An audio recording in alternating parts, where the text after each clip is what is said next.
Paige Evans. Thank you so much for joining me today. I have a new layout and process video to share with you featuring a hand-cut large title using my brand new Bloom Street collection with pink paisley. So I am starting with a handful of items from Bloom Street, including this watercolory pink and yellow paper for the background.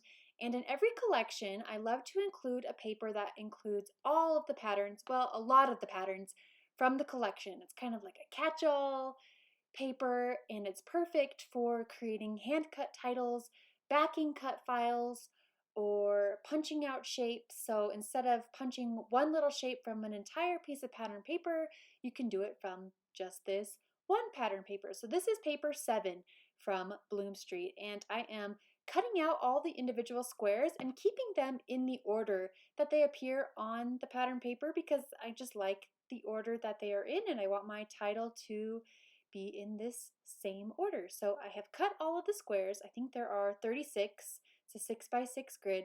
And then I'm just going to go to town hand cutting letters. I'm not using a template. I'm not using any kind of cut file. So this is something that you can do even if you don't have a cutting machine.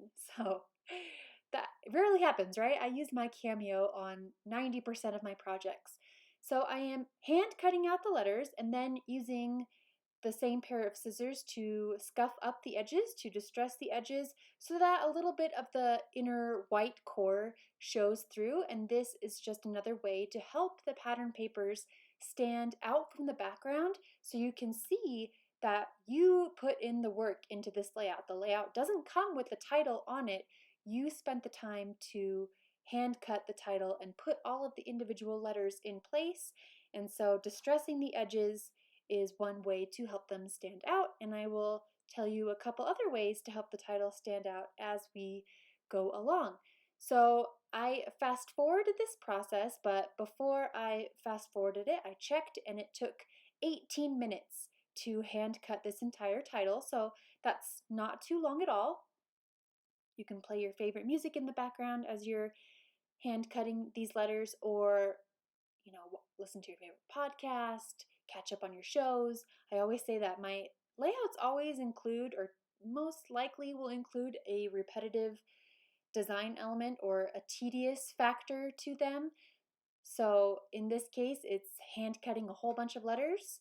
Sometimes it's backing a cut file, sometimes it's hand stitching, but these tedious parts give me a good excuse to catch up on my shows. I started listening to Heidi Swap's podcast, so I'm getting some really great parenting advice there. And all the while, I am scrapbooking and documenting memories. So win-win all around. Some people might feel uncomfortable just winging it and hand cutting into it.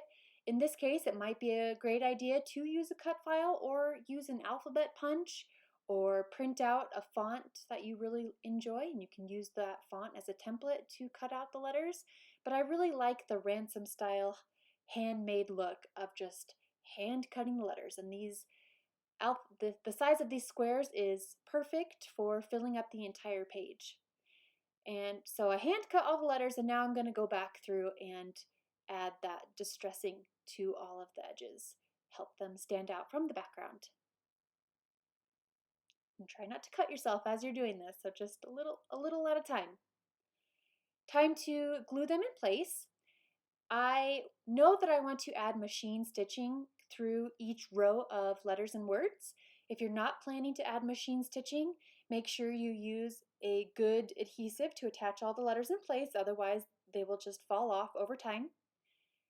And if you are not planning to hand stitch, I would suggest adhering the letters with dimensional adhesive to create shadows and depth and different layers. I'm finding the center of the layout, so just grabbing a 12-inch ruler and finding 6 inches. That way I can kind of align the letters. Again, I'm not particular about always making things very straight and even, but I do want to try at least to center the title down the middle of the page, so having those marks helped me adhere those letters in place. Just quickly added a dab of adhesive, stuck them down, and erased those pencil marks. So now I am going to do the machine stitching, just a basic running stitch with white thread from Coats & Clark. I realized that my machine wasn't threaded, so I'm just going to quickly thread it. I have an old Brother sewing machine. It was the cheapest one that I could find at Walmart, and I get asked a lot if I have to use a special kind of needle, and the answer is no. I just use the standard needles.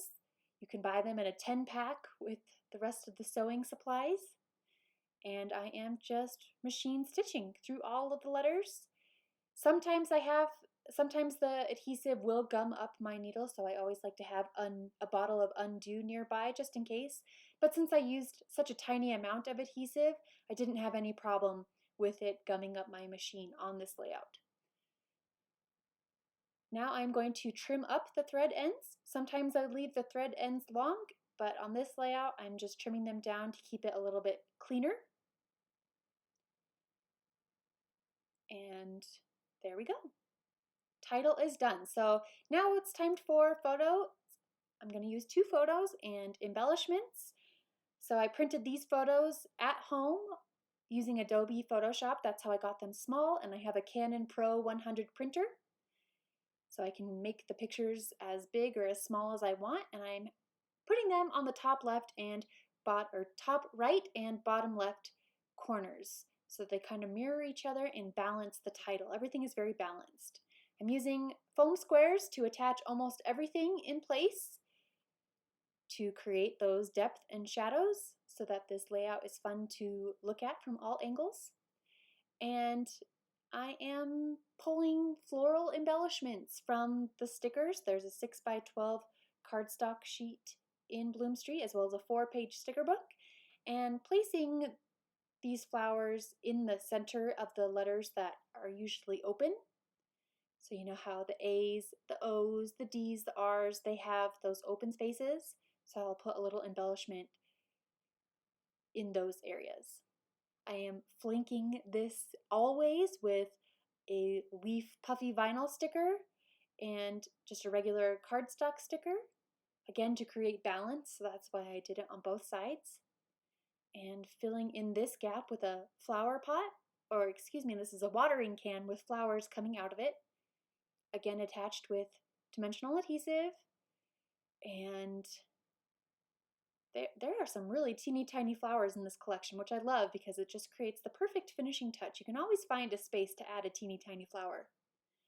So I'm finished adding embellishments. I think it's a good balance and a good mix of pattern papers and flower stickers. So now I want to write my journaling. I'm going to balance the photo here on the left side with journaling on the right. So I wrote the lines with a pencil first and then wrote my journaling with a white paint pen by Sharpie. It's almost running out, so I often have to shake it up to make the paint come through. And that's it. This is the finished layout. Aside from hand cutting all of the letters, which took approximately 18 minutes, this layout came together super quickly and easily. I love featuring pattern papers on my layouts. The more the merrier. So that's why I love including these types of patterns in my collections with all of the squares of the different patterns. Thank you so much for watching. Please let me know if you have any questions. I'd be happy to help, and I will see you again in my next video. Have an awesome day.